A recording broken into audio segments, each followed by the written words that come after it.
31ನೇ ಪ್ರಶ್ನೆ, ತ್ರಿಭುಜ ABC ಮತ್ತು ತ್ರಿಭುಜ DBCಗಳು ಎರಡು ಲಂಬಕೋನ ತ್ರಿಭುಜಗಳಾಗಿದ್ದು ಒಂದೇ ವಿಕರ್ಣ BCಯ ಮೇಲೆ BD ಎನ್ನುವಂಥದ್ದು AC P ಬಿಂದುವಿನಲ್ಲಿ ಛೇದಿಸ್ತಾ ಇದೆ. ಹಾಗಾದರೆ AP into PC is equal to BP into PD ಎಂದು ಸಾಧಿಸಿ ಎನ್ನುವಂಥದ್ದು ಪ್ರಶ್ನೆ ಇದೆ. ಇವಾಗ ಎರಡು ಲಂಬಕೋನ ತ್ರಿಭುಜಗಳನ್ನು ಕೊಟ್ಟಿದ್ದಾರೆ. ಲಂಬಕೋನ ತ್ರಿಭುಜ ABC ಮತ್ತು ಲಂಬಕೋನ ತ್ರಿಭುಜ DBCಗಳು ಎರಡು ಕೂಡ ಲಂಬಕೋನ ತ್ರಿಭುಜಗಳಾಗಿವೆ. ಹಾಗಾದರೆ ಪರಿಹಾರವನ್ನು ನೋಡೋಣ. ಪರಿಹಾರ ದತ್ತದಲ್ಲಿ ಏನು ಕೊಟ್ಟಿದ್ದಾರೆ? ಆ್ಯಂಗಲ್ ಎಗೆ ಆ್ಯಂಗಲ್ ಡಿ ಸಮನಾಗಿದೆ. ಎರಡು ಲಂಬಕೋನ ತ್ರಿಭುಜ ಆದ್ದರಿಂದ 90 ಡಿಗ್ರಿಗೆ ಸಮನಾಗಿರುತ್ತದೆ. ಮತ್ತು angle APB is equal to angle DPC. Angle APB angle DPC ಎರಡು ಕೂಡ ಏನಾಗಿದ್ದಾವೆ? ಶೃಂಗಾಭಿಮುಖ ಕೋನಗಳಾಗಿರ್ತವೆ. ಹಾಗಾದರೆ ತ್ರಿಭುಜ ABP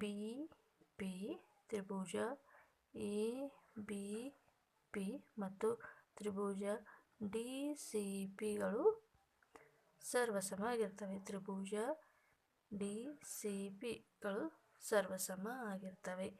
ಯಾವ ಒಂದು ನಿರ್ಧಾರಕ ಗುಣವನ್ನು ಹೊಂದಿದ್ದಾವೆ ಅಂತ ನಾವಿಲ್ಲಿ ನೋಡೋದಾದರೆ ಕೋನ ನಿರ್ಧಾರಕ ಗುಣವನ್ನು ಹೊಂದಿದ್ದಾವೆ. ಕೋನ ನಿರ್ಧಾರಕ ಗುಣವನ್ನು ಹೊಂದಿದೆ ಈ ಎರಡು ತ್ರಿಭುಜಗಳು.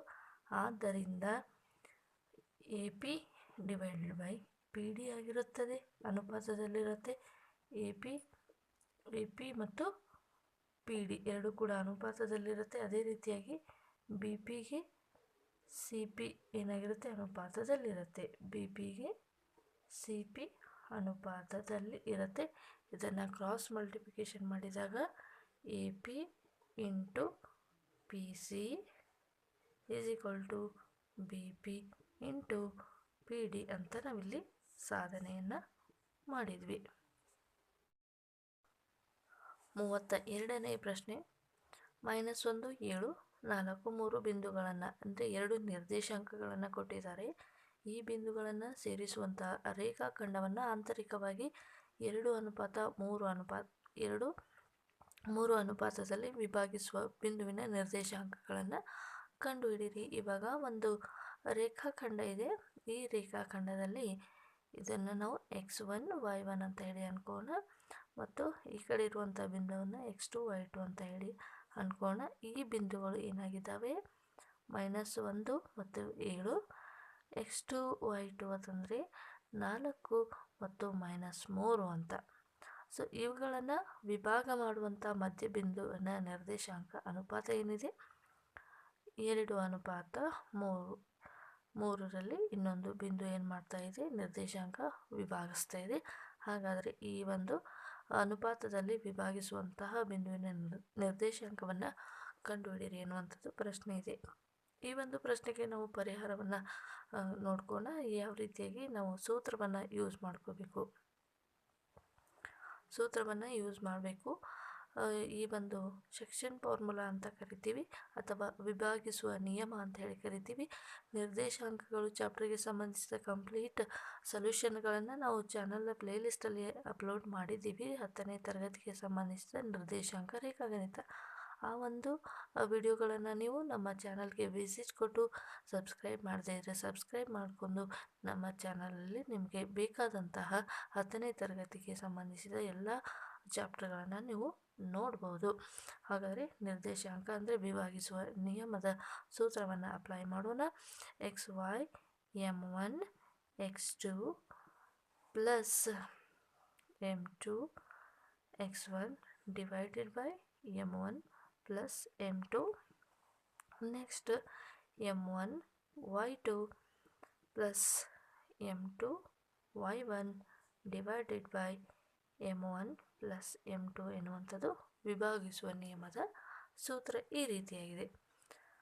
ಹಾಗಾದರೆ ಈ ಒಂದು ಸೂತ್ರಕ್ಕೆ ಸಂಬಂಧಿಸಿದಾಗೆ ನಾವು ತೆಗೆದುಕೊಂಡಿರುವಂಥ ವ್ಯಾಲ್ಯೂಸ್ಗಳನ್ನು ಇಲ್ಲಿ ಅಪ್ಲೈ ಮಾಡೋಣ. M1 ಅಂದರೆ ಏನಿದೆ 2, X2 ಅಂದರೆ ಏನಿದೆ 4, M2 ಅಂದರೆ ಎಷ್ಟಿದೆ 3, X1 ಅಂದರೆ ಎಷ್ಟಿದೆ -1 divided by M1 + M2 2 + 3. So ಇಲ್ಲಿ ಎಷ್ಟಿದೆ M1 ಅಂದರೆ 2 ಇದೆ, Y2 ಅಂದರೆ ಎಷ್ಟಿದೆ Y2 ಅಂದರೆ -3 ಇದೆ, ಮತ್ತು M2 ಅಂದರೆ ಎಷ್ಟಿದೆ 3, Y1 ಅಂದರೆ ಎಷ್ಟಿದೆ 7 ಡಿವೈಡೆಡ್ ಬೈ 2 + 3. ಓಕೆ, ಇವಾಗ 4 8, 3 ಇಂಟು -1 -3 ಡಿವೈಡೆಡ್ ಬೈ 5, 2 3 6 ಮೈನಸ್ ಇದೆ -6, 7 3 21 ಡಿವೈಡೆಡ್ ಬೈ 5. ಸೊ ಇವಾಗ ನೆಕ್ಸ್ಟ್ ನಿರ್ದೇಶಾಂಕ ಏನಪ್ಪ ಅಂದರೆ 8 - 1 ಅಂದಾಗ 8 - 1 ಅಂದ ಇದು 8 - 3 ಅಂತ ಆಗಬೇಕು. 3 1 3, 8 - 3 ಅಂದಾಗ 5 5 ಬೈ 5, -6 + 21 15 ಆಗುತ್ತೆ. ದೊಡ್ಡ ಸಂಖ್ಯೆ ಚಿಹ್ನೆ ಪ್ಲಸ್ ಇದೆ, ಪ್ಲಸ್ ಬರುತ್ತೆ. ಸೊ ಇವಾಗ ನಿರ್ದೇಶಾಂಕಗಳು ನಮಗೆ ಸಿಗ್ತಾ ಇದ್ದಾವೆ. 1 5 1 5 3. ಈ ಒಂದು 2 ಮತ್ತು 3 ಅನುಪಾತದಲ್ಲಿ ವಿಭಾಗಿಸುವಂತಹ ಬಿಂದುವಿನ ನಿರ್ದೇಶಾಂಕ ಏನಪ್ಪ ಅಂದರೆ 1 ಮತ್ತು 3 ಎನ್ನುವಂಥದ್ದು ನಮಗೆ ಆನ್ಸರ್ ಸಿಗ್ತಾ ಇದೆ. 32ನೇ ಪ್ರಶ್ನೆ ಚಾಯ್ಸಿಂಗ್ ಪ್ರಶ್ನೆ ಇದೆ. ಚಾಯ್ಸ್ 2 ಕೂಡ ನಿರ್ದೇಶಾಂಕ ಚಾಪ್ಟರ್ಗಳಿಂದ ಇಲ್ಲಿ ನಮಗೆ ಸಾಲ್ವ್ ಮಾಡಲು ಕೊಟ್ಟಿರುವಂಥ ಪ್ರಶ್ನೆ. 32ನೇ ಪ್ರಶ್ನೆ ನಿರ್ದೇಶಾಂಕ ಚಾಪ್ಟರ್ಗೆ ಸಂಬಂಧಿಸಿದಾಗಿದೆ. ಸೊ ಏನಿದೆ 32ನೇ ಚಾಯ್ಸಿಂಗ್ ಕ್ವಶನು, XY ಬಿಂದು ಎನ್ನುವಂಥದ್ದು 3, 6 ಮತ್ತು -3 ಮತ್ತು 4 ಬಿಂದುಗಳಿಂದ ಸಮಾನ ದೂರದಲ್ಲಿದ್ದರೆ X ಮತ್ತು Yಗಳ ನಡುವಿನ ಸಂಬಂಧವನ್ನು ಕಂಡುಹಿಡಿಯಿರಿ ಎನ್ನುವಂಥದ್ದು ಪ್ರಶ್ನೆ ಇದೆ. ಸೊ ಇವಾಗ ಪರಿಹಾರವನ್ನು ನೋಡೋಣ. ಪರಿಹಾರ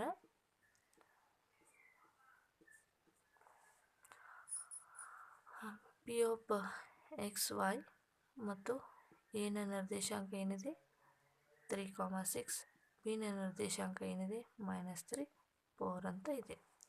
ಸೊ ಇವಾಗ ಏನಪ್ಪ ಅಂದರೆ ಒಂದು ರೇಖಾಖಂಡ ಇದೆ. ರೇಖಾಖಂಡ ಎ ಬಿ ಎನ್ನುವಂಥದ್ದು ಅದರ ಅಂತಿಮ ಬಿಂದುಗಳಾಗಿರ್ತವೆ. ಪಿ ಎನ್ನುವಂಥದ್ದು ಇವುಗಳ ಒಂದು ನಿರ್ದೇಶಾಂಕ ಇದೆ. ಇವಾಗ ಪಿ XY ಅಂತ ಹೇಳಿ ಅಂದ್ಕೋಣ. ಈ ನಿರ್ದೇಶಾಂಕನ 3, 6 ಅಂತ ಅಂದ್ಕೋಣ. ಬಿ ನಿರ್ದೇಶಾಂಕ -3 ಮತ್ತು 4 ನಿರ್ದೇಶಾಂಕ ಅಂತ ಅಂದ್ಕೋಣ. ಇವಾಗ XY ನಡುವಿನ ಸಂಬಂಧವನ್ನು ಕಂಡುಹಿಡಿಯಿರಿ ಎನ್ನುವಂಥದ್ದು ಪ್ರಶ್ನೆ ಆಗಿದೆ. ಈ ಒಂದು ಪ್ರಶ್ನೆಯನ್ನು ನಾವು ಸಾಲ್ವ್ ಮಾಡಬೇಕಾದ್ರೆ ನಾವು ಇಲ್ಲಿ ಬಳಸಬೇಕಾಗಿರುವಂತಹ ಸೂತ್ರ ಯಾವುದಪ್ಪ ಅಂದರೆ ಡಿಸ್ಟನ್ಸ್ ಫಾರ್ಮುಲಾ.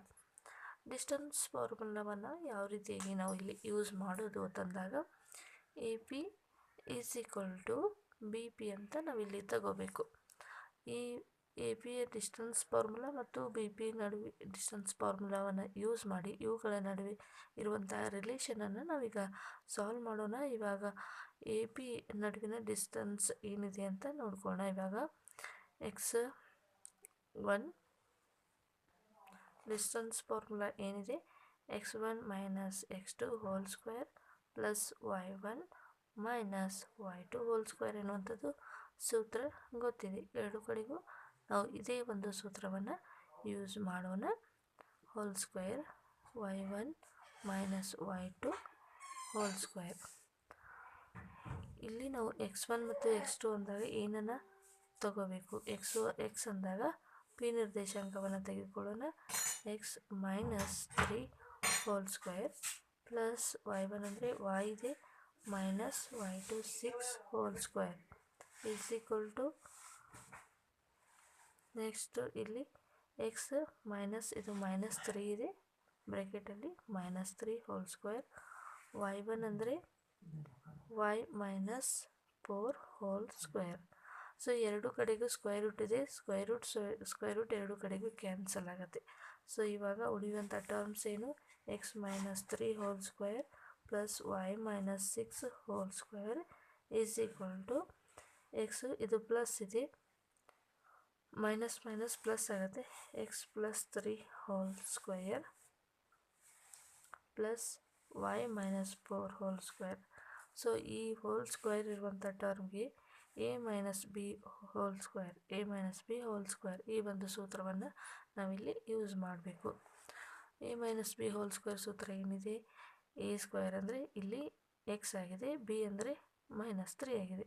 ಹಾಗಾಗಿ x square plus y square ಅಂದರೆ 9, ಮೈನಸ್ 3 ಇದೆ, minus 3 into minus 3 9, minus 2 into a b ಅಂದಾಗ 2 ಇಂಟು 3 ಇಂಟು ಎಕ್ಸ್ ಅಂದಾಗ ಮೈನಸ್ 6 ಎಕ್ಸ್ ಆಗುತ್ತೆ.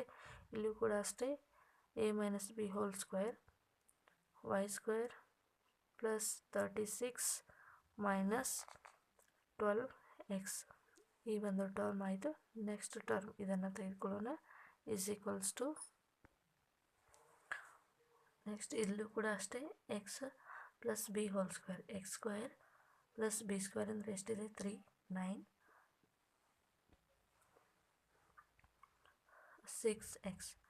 ಈ ಟರ್ಮನ್ನು ತೆಗೆದುಕೊಳ್ಳೋಣ, ವೈ ಸ್ಕ್ವೇರ್ 4ರ ವರ್ಗ 16 ಮೈನಸ್ 2 12 ವೈ.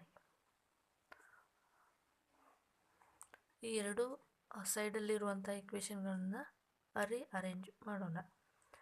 ಅಂದರೆ ಇಲ್ಲಿ ಎಕ್ಸ್ ಸ್ಕ್ವೇರ್ ಕ್ಯಾನ್ಸಲ್ ಆಗುತ್ತೆ, ವೈ ಸ್ಕ್ವೇರ್ ಮತ್ತು ವೈ ಸ್ಕ್ವೇರ್ ಕ್ಯಾನ್ಸಲ್ ಆಗುತ್ತೆ. ನೆಕ್ಸ್ಟ್ ಉಳಿದಂಥ ಟರ್ಮ್ಗಳನ್ನು ನಾವು ಕಲೆಕ್ಟ್ ಮಾಡಿದಾಗ ಇವಾಗ 36 ಇದೆ, ಇಲ್ಲಿ 16 ಇದೆ. 36ರಲ್ಲಿ 16ನ್ನು ಮೈನಸ್ ಮಾಡಿ 20 ಬರುತ್ತೆ. ಇವಾಗ ವೇರಿಯೇಬಲ್ ಟರ್ಮ್ಸನ್ನು ಒಂದು ಕಡೆಗೆ ಕಲೆಕ್ಟ್ ಮಾಡೋಣ. ಇವಾಗ ಮೈನಸ್ 6 ಎಕ್ಸ್ ಇದೆ, ಇದು ಎಡಗಡೆ ಬಂದಾಗ ಏನಾಗುತ್ತೆ 6 ಎಕ್ಸ್ ಆಗುತ್ತೆ. ಇಲ್ಲಿಯೂ ಕೂಡ ಒಂದು 6 ಎಕ್ಸ್ ಇದೆ, ಪ್ಲಸ್ ವೈ ಟರ್ಮ್ ಏನಾಗಿದೆ ಎರಡು ಕಡೆಗೂ ಕ್ಯಾನ್ಸಲ್ ಆಗಿದೆ. ನೆಕ್ಸ್ಟ್ ಉಳಿದಿರುವಂಥದ್ದು ಮೈನಸ್, ಇದು ಮೈನಸ್ ಇದೆ, ಈ ಕಡೆ ಬಂದಾಗ ಪ್ಲಸ್ 12 ವೈ ಆಗುತ್ತೆ.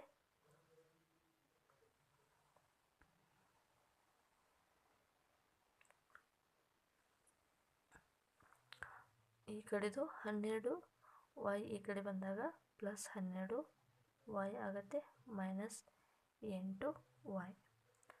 20 ಈಸ್ ಈಕ್ವಲ್ ಟು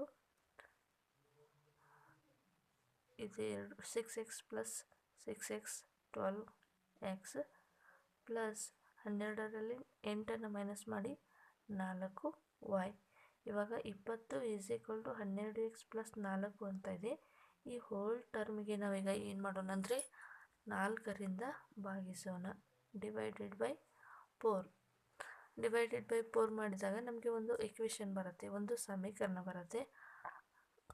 ಅವಾಗ 3x ಪ್ಲಸ್ ವೈ ಅಂದರೆ 4ರಿಂದ ಭಾಗಿಸಿದಾಗ ಹೋಲ್ ಟರ್ಮ್ ಕ್ಯಾನ್ಸಲ್ ಆದಾಗ ವೈ ಮಾತ್ರ ಉಳಿಯುತ್ತೆ. 4 3 12 ಅಂದಾಗ 3x ಆಗುತ್ತೆ, is equal to 4 5 20 is equal to 3x plus y is equal to 5. ಅಥವಾ ಇದನ್ನು ನಾವು 3x plus Y minus 5 equals to 0 ಅಂತ ಬರೀಬೋದು.